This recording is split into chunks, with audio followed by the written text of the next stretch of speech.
The new prison gameplay.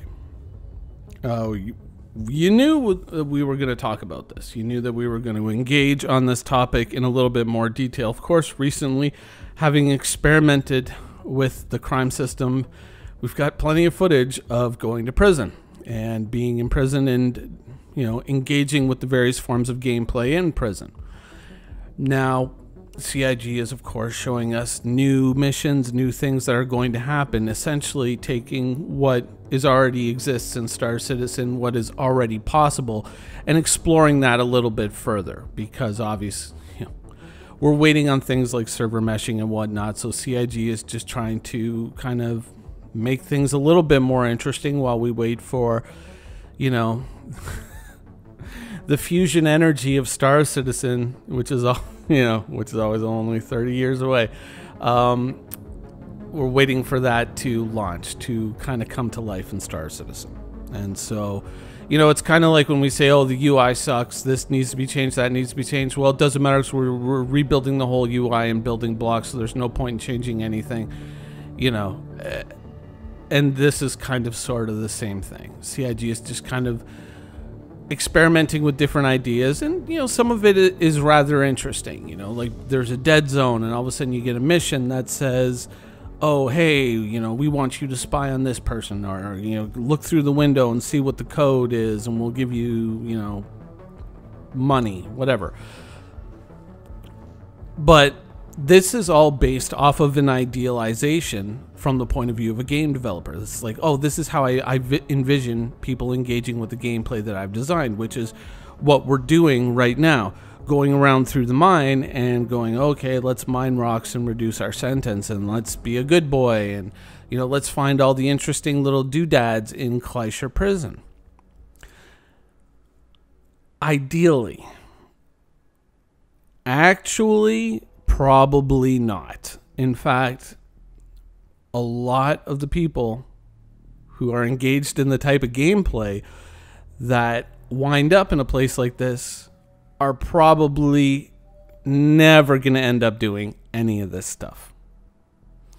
They may do it on a lark here and there, just for like, oh yeah, I'll try that thing out for 5 minutes, whatever. But the truth of it is that a lot of us, a long time ago, saw the way that CIG was going with things, and I mean, it's not like, oh, we could read the writing or the hidden script on the wall. We knew what CIG was really saying. Why there isn't a gather all button, and CIG's fetish for just such tedious activities, like this is somehow good. Like, oh, pick up every single crystal at once. I'm sorry, I'm going off on a tangent, but I despise this. This is like the worst thing ever. It should just be like, reach out your hands, scoop them all up into a pile, stuff them in your backpack. Because that's what you would do in real life. You wouldn't go, oh, interesting. I'm sorry, I'm going off on a tangent here. It's just that footage, this stuff always triggers me so much. But what was I getting to? Oh, yeah. So this is what CIG thinks that all of us are going to be doing in their idealization of what Star Citizen is going to be. The truth of it is that we are going to end up doing none of this. Absolutely none of it, because what we're going to do is we're going to go, oh, character A is in prison for 12 hours, 13 hours, 24 hours, whatever. Actually, the maximum sentence, Minion Soldier, it doesn't matter. The point is that they're going to log off of character A, they're going to log on to character B, and they're going to continue to maintain their criminal empire. That's what we're going to do. We're not going to engage with this.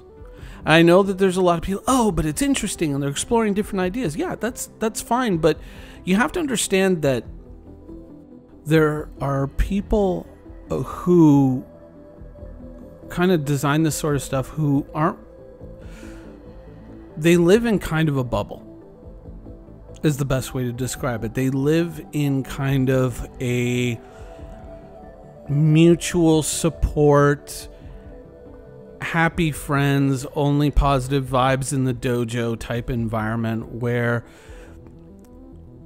they don't really engage with the people outside of that circle. And There are certain developers at CIG who do actively engage with the community to a degree. Yogi Klatt would be probably one of the bigger examples. The meta guy, if you remember that video when we talked about that, genuinely very interested in engaging with the community. But there are other people who, they're probably a little bit afraid because it's the internet and, what happens if I put myself out there and they don't like me? Or for me, I can laugh just because for some weird reason, it's just like, Minion, you suck, I hate you. And I'm just like, oh, okay. I don't know. Maybe I'm just mental. But the thing of it is that they don't really engage with the wider community. So they don't really understand what they're building it for. A lot of pirates profited very early on. There was CIG did a few really crazy things in the early days, and one of them was selling game packages for like $20 in these big sales. Now, CIG's belief, their intent, their idealized version of this was that people were going to buy these up and then gift them away to their friends. Like, hey, you should get into this new Star Citizen thing that I'm getting into. It's so amazing. It's so awesome. It's so cool. Come join us. Be part of the team. That's how they kind of imagined it. What really happened is that pirates like myself purchased accounts or purchased, these game packages and then just used them as a way to divvy up our ships. And go, okay, so character A goes down, character B steps in and continues to maintain the criminal empire. Or, alternately, character A commits all kinds of crimes and has to do all kinds of hard time, but character B is a totally legitimate, good citizen, air quotes, and they're busy smuggling all the criminal characters' goods into Empire and selling them and basically being the legitimate front of that criminal enterprise. This is kind of how a lot of us approached Star Citizen.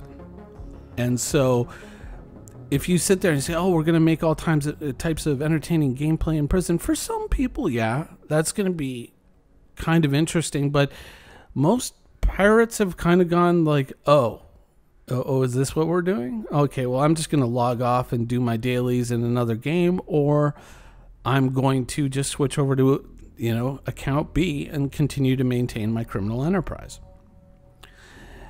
And so there's the idealized version of how, these new prison gameplay systems are going to go. And then there's a real version, which is they'll just be abandoned by the players because the players will go, oh, what am I down for 13 hours? Okay, whatever.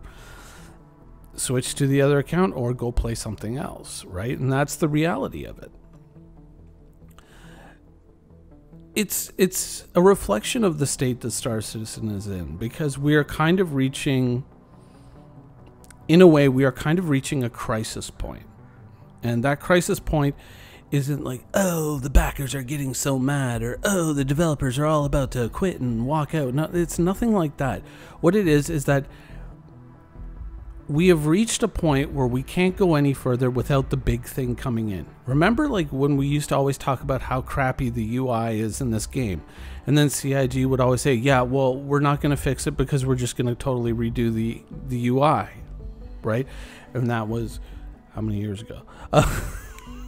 It was a while. It's been a bit. But the truth of it is that we have now reached a point where they're broadening what they're doing with the existing systems in the game, but they're not really putting in anything new, anything really big, anything really game-changing. We're waiting on persistent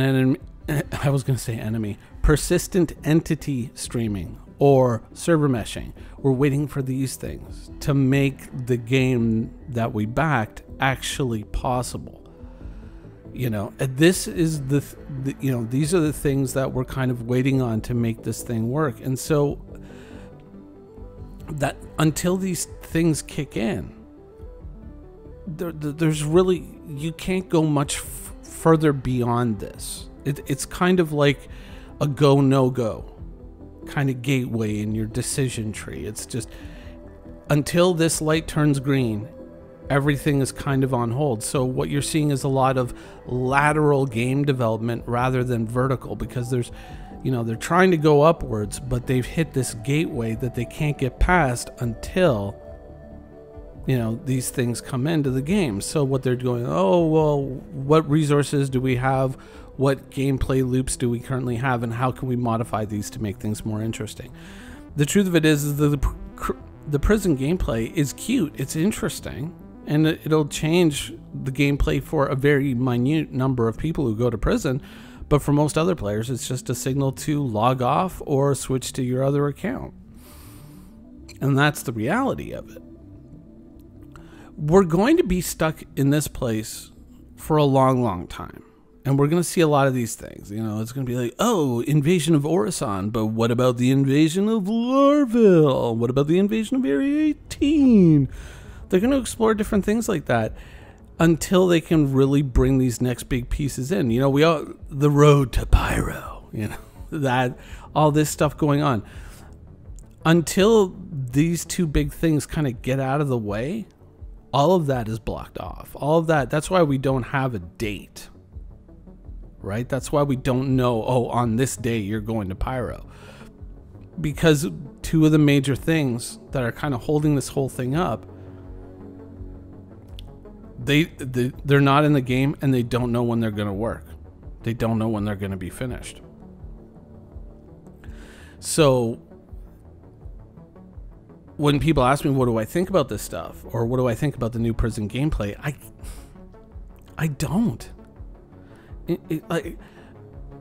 It's interesting in the moment. I can have like a hot take or a hot reaction to it. But the truth of it is I don't put a lot of stock into this, because a lot of this is just, it's throwaway content that is utterly replaceable. It's going to be like a lot of Star Citizen's early content. It's just going to be kind of abandoned and forgotten and replaced with a newer, better thing once these systems come into place.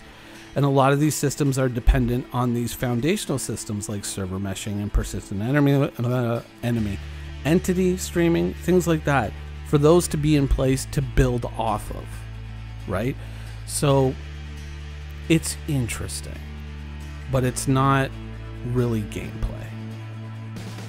Thank you for watching. So if you want to keep up with the latest and greatest in Star Citizen Squadron 42's development, please follow us on our social media channels. See you soon.